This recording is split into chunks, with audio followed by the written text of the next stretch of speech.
I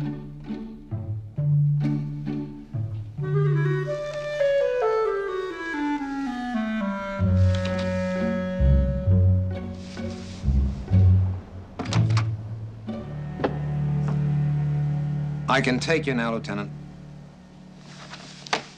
Thank you very much, Doctor.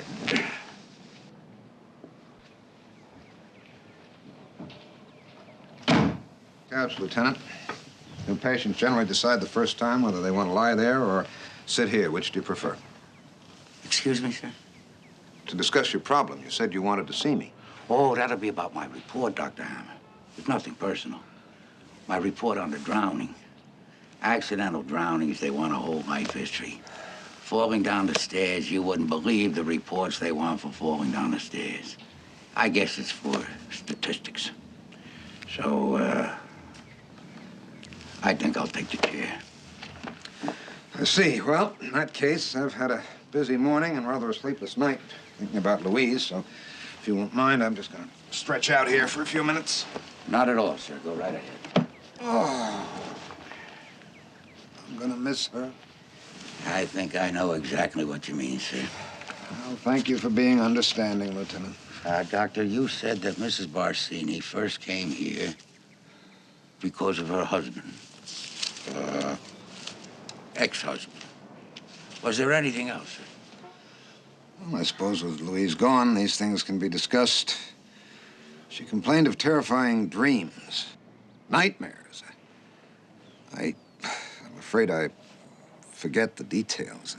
Well, try to remember, sir. You know, sometimes it helps if you just say the first thing that pops into your head. Well, I remember I was having difficulty interpreting the dreams. I always felt Louise was repressing something. Holding back? Hiding behind a memory. That always made the analysis more difficult. Dreams are tough enough to deal with. It's like a riddle inside a code, inside a cipher. It's real detective work. Everything upside down and reversed. The nightmares, sir. Can you tell me more about the nightmares? Well, if you're interested, I suppose Louise could tell you herself. I encourage her to keep a tape machine next to the bed so that she could describe the dreams as soon as possible on waking up. See if I can dig up one or two of the tapes for you. There were 3 different recurring nightmares.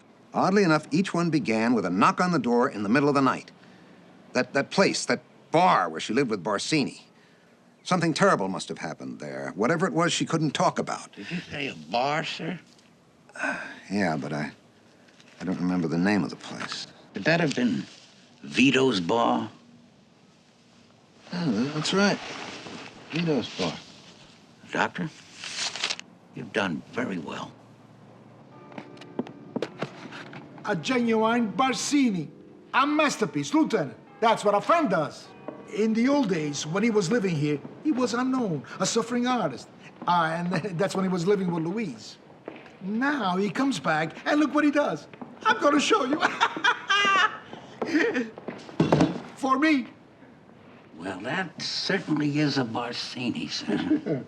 See, you see that red? That's a special red. That red, that's a Barsini red. He mixes that himself. Himself. He grinds it up with some special ingredient. That's incredible. And he doesn't always use it. And never with nudes. Well, it's an idiosyncrasy. I read about that. A Barsini nude, no Barsini red. That's interesting. Idiosyncrasy. He's gonna do my portrait. Did I tell you he's gonna paint me? In the nude? No. Oh, Lieutenant, I thought from... No. Maybe he'll use the red. Is this still wet? It is wet. 3 days wet. Hey, Max, look, your painting already brings in a customer. What is there in the soul of man, Lieutenant, that brings him to test for wet paint? Accept my word, don't touch it. I think I already did, sir. My sleeve. Hey, my painting. Bring my bag, Vito.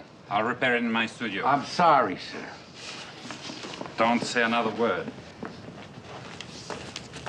What are you doing here anyway? Are you investigating me, Lieutenant? No, sir, no, nothing like that. A drowning accident, no witnesses. We're supposed to check up and see what people were doing at the time. You and the painting and all. I find that rather insulting. To tell you the truth, sir, so do I, but it all has to go in a report. There's no question what you were doing when Mrs. Barsini passed away. A work like that, that didn't just happen. Exactly.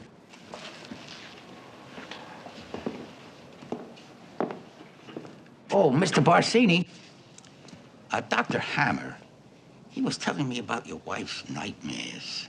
Did you know that she was having nightmares? She never mentioned it. Well, it was a while back. Maybe she got over them. But Dr. Hammer, he thinks that something pretty frightening happened to her while you were both living here. And he thinks that she was repressing it. Oh. Well, that's you and the victim, isn't it, sir? Yes. Can you think of anything frightening? No, unless poverty can be regarded as frightening. Well, maybe you're so buried in the tapes, sir. You know, I mean, these things that she wouldn't talk about. Tapes? The dreams she put on tapes, the tapes that Dr. Hammer's getting for me. For your report. Yes, sir, if it concerns the victim's state of mind. Are you suggesting suicide? Can't rule anything out, sir. Just dig into whatever you have, even if it's just dreams. I see. I think it's time we got to work. I beg your pardon, sir? On your portrait. Shall we say our first sitting tomorrow? Oh, well, you can count on me for that, sir. The bag. There you are. Now you're complete, huh? He even looks like an artist. I just wish I could paint you, sir. Indeed. The nightmares, Lieutenant. I'd be interested to hear about my wife's dreams. Former wife, sir. Of course. Former wife. Would you mind if I looked around up there just to see where it all began? Sure. Hey, but maybe I should charge money for this. Harry Chudnow would make a lot of money. Who is Harry Chudnow? Mac's first art dealer, and the monocle. Oh, I would have to charge you a lot of money, old boy. For the police, everything is on the house. Be my guest. Thank you very much. Okay. Just one more thing.